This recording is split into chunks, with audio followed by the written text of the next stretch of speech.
Mabuja madoka chere tauya nadzo dzanyasi zuva rechigumi nepfumbamwe mumwedzi uno wachikumi ipapa wakomana nyasi kwaburikaka kutoti wiki nerichivhayo agotopuwa pasipoti mhanduwe yevanhu vanokosha kuEswatini naiye mambo Muswati.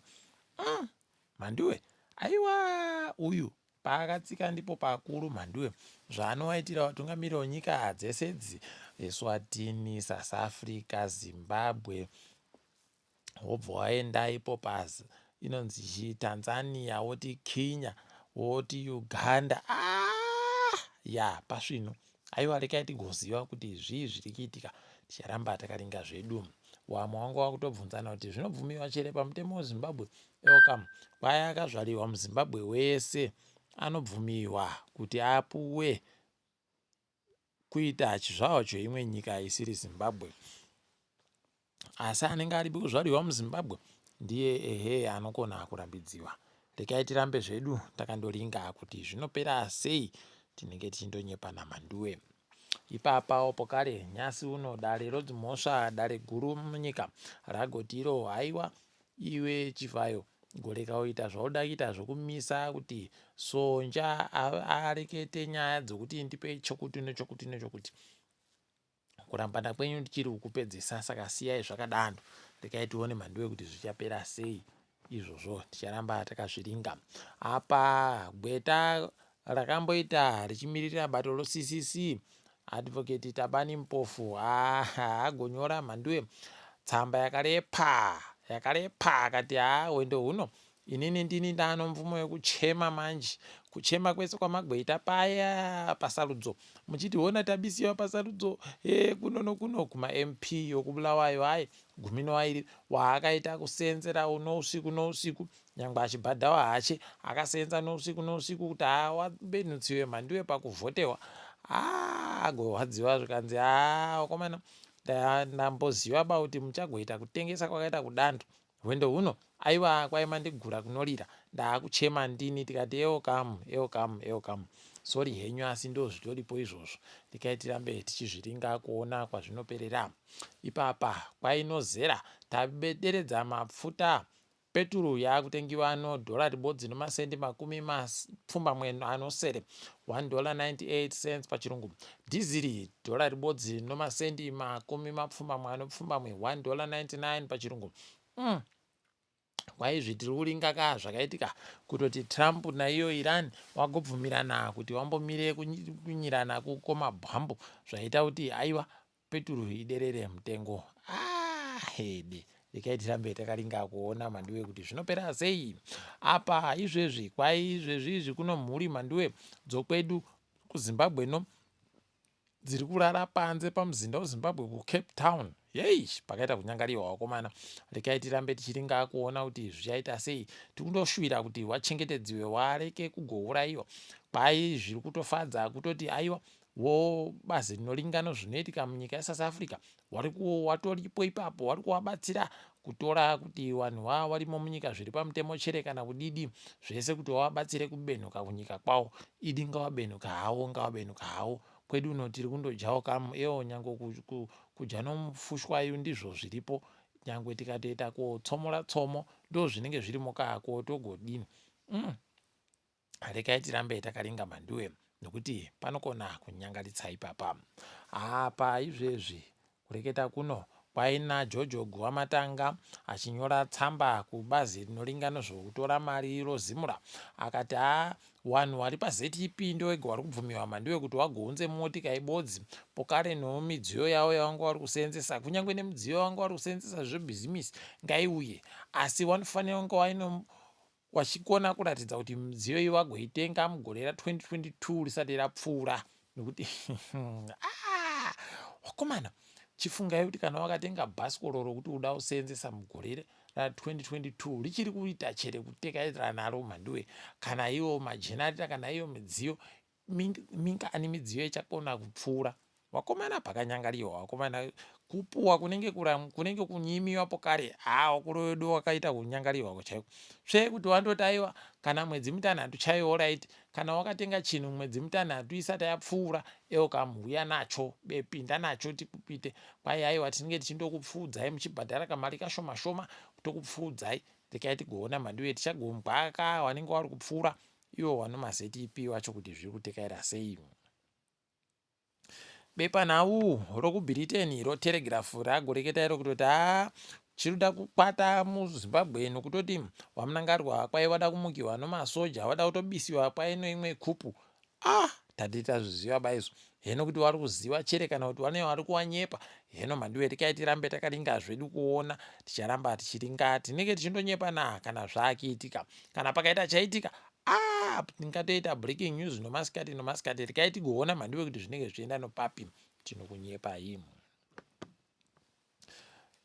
Iyo CDF nana Biti nana Philimon Chari yagotoita kuvhiringidziwa nevanhu wakati ko imimi munhu wakasukuwerei makamuboyepi iye Jakwerini Sande. Ndipo unotoona toti nambera munee muchiti muri pabodzi izvo, aiwa wamwe wenyu akatoita kare ukaona vanhu vanoimba nevanhu ZANU-PF pakanyangara ipapo ana Jakwerini Sande nevamwe zvakafanana zvibodzi zvokaa nokuti nyasi uno mukafuma mati CDF rutendo matinyarare kuCDF morova manja kuombera eukamu zvinoita baizvozvo, rekai tigoona kuti vanombofunga sei ivo vanhu veCDF iwawa, ticharamba takaringa hedu. Kuno waChina wairi mhanduwe wari kunzi wagoburitsa zvicheriwa zvopasi zvomuvhu zvisingabvumiwe pamutemo, kwai wagoendesa chicheriwa choridhi kwai chagoisewa matani 780 tons pachirungu, wakati makwatsi kwai zviuru 2,310 2,310 tons pachirungu, pokare kwai ipapo wagoti mhangura 170 omatani, pokare kwai inonzi antimony iyoyo kwai yagoendesiwa matani 30, pokare lithium matani 60, pokare chrome matani 320 zvaiendesiwa kuChina nokuMalaysia.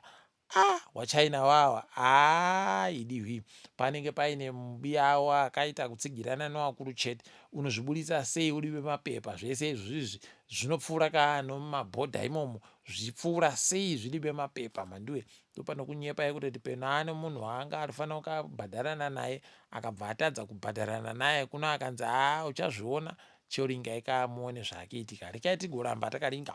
Ipapa kuno vamwewo pokare wabatiwa nogoridhe riri makirogiramu 12 dzatochena paya watori kudaro dzimhosva apa murume mukuru ane makore 43, ndipo unotoona kutoti nambera madhiri ese panenge paine munhu ari kuziva zviri kuitika, ukandoita bedzi zvokusawirirana naye munhu iye watengesiwa, rinobhombiwa bhesi mhandiwe, rekai tione kuti zvinopera kupi.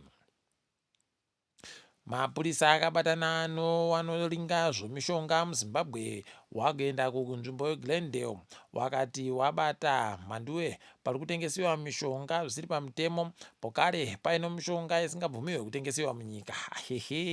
Kwaiyo kutsvukisa yekuzvimbisa iyoyo yese yabatiwa zhinji, apa kwaitsambwa mhandiwe, tsambwa dzabatiwa dzacho panga pakanyangara, rekai tione kuti zvinoperera kupi. Wanochera chicheriwa chorithium wari kukumbira hurumende kuti ivabatsire nekuingidzira nguva yainge yati ndiyo nguva iri kudikana kuti wamire kuendesa lithium iribe kupepetiwa. Wari kufanira kumira kuendesa lithium iribe kupepetiwa gore rino parinopera, rekai tigoona mhandiwe kuti zvinoperera kupi ipapa. Heno kuti hurumende yacho ichazvibvuma chere kana kuti icharamba yakasunga, ticharamba tichiringa. Iyo hurumende yagoti imimi vanotakura wapwere wezvikoro hokoyo, imi mofanira kuti munyorese pokare muzikane kuti ndimanani, nokuti pokare mukubhadhara chere mari dzomutero pakanyangara apo rekai tigoona kuti ichapera mushechere kana kuti ichazvimbira wamwe iyoyo. Tinoramba tichiringa tichiunyepa ino apa tsaona yaitika paKwadza neextension papa manduwe ya zvasiya vanhu vese vanondoti wakomana dai tiine binda wapinda kani zvaya zviri bekiitika taindopinda nokuburika tichipinda nokuburika zviri nyore nyore kam kuno zviri kuitika zvacho manduwe zviri banoziva izvi. Rekai tigoona kuti wachazviita sei iwo wakuru peno vano zvimwe zvawachagoreketa kana kuita pamusoro ponyaya yobinda wapinda irori ratiri kutsvaka kuti riisiwewo panzvimbo ipapo. Tinoramba takaringa kuchiredzi nyasi misodzi enge indori pese pese manduwe kutoita hwizi chaiko nokuti waya wapfumbamwe wagopfa paye wagoikiwa nyasi. Toramba tichindoti mwaya yawo izorore murugare. Zuva ramangwana kuri kutambiwa mutambo Bulawayo Chiefs inenge iri kuhwapurirana bhora anoagama Tero 1 iri papo noemuosi kwai wavhimiwo Hunters wanenge wachiita kuvhimana nosimba wosimba bhora. Ngezi Platinum inenge ichitamba naiye Scotland woScoti yoZANU-PF. Herentaus yabenza ZANU-PF nokepekepe yaFarajero ZANU-PF wanenge waripo wachiringana usu nousu kuringana kwavano ZANU-PF Herentaus nokepekepe. Rekai tigoramba takaringa kuona kwazvinenge zvichiperera kuti ndokupi chaiko. Tinoramba tichinyepana apa dziri kuitika pasi rese. Takawandira muSouth Africa izvezvi kwaino Border Management Authority isusu tatoita kusenza kusvinu chaiko kuti vanhu vokuMalawi wese tikone kuvaburitsapo kare nokuZimbabwe tikone kuvaburitsa chimbi wareke kugaritsa munyika medu zviri pamutemo. Pakanyangara apa America ikati isusu mari dzatiri kupa South Africa dzokuti warape vanhu nochirwere shuramatongo aya tichadaba kuramba tichiwapa nokuti wari kudzvinyira kwai mukudzvinyira mabhunu idihwi. Rekai tikuona zvedu kwazvinoperera. Dare rinoringana zvokuenzanisiwa kuvanhu Equality Court pachirungu ragotingizwe muchunu mukamwa make munenge muchunu ngaabhadharisiwe makutukutu omari agoende kofunzisiwa kuti vanhu wanoita zvechingochani wanoda kuti waitiwe zvinhu nokutukiwa. Rekai tigoona mhando yekuti achazviita chere kana kuti achada kuramba. Ticharamba tichiringa apawo weIDAC kwai tinovisa uori kumapurisa wari kuti aiwa isu takandoti tiri kuda kusunga Kumaro naMadondo iwawo wairi iwawo ndo watiri kusunga mukwananzi uyu aiwa kwai mukwananzi ada kundokwanawo panzi wamwe heno. Rekai tigoramba tichiona kuti zvinenge zvichiperera kupi. Nyika yoNamibia iri kuti iyo iri kufara kuti yabisiwa panyika dziri kuita mutsepwede panyaya dzomari aiwa tikuti makorokoto kwainonzi pachirungu grey list pawakaisiwa mugore ra2024.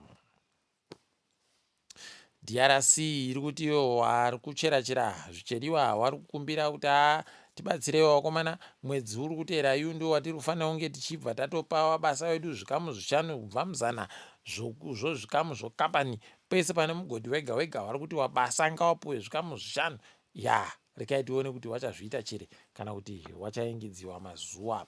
Ireland iri kufara vanhu vanosvika 42 wadzingiwa kubva kunyika ikoko vachipenutsiwa kunyika yeSouth Africa kuri kunyika kwavo. Rekai tigoona kuti zvinoperera kupi. Wari kufara chere kana kuti zviri kuenda sei. Ticharamba takazviringawo. Apa ndipo paperera dzanyasi manduwe. Rekai tigumire pano ndini wenyu manduwe onawo.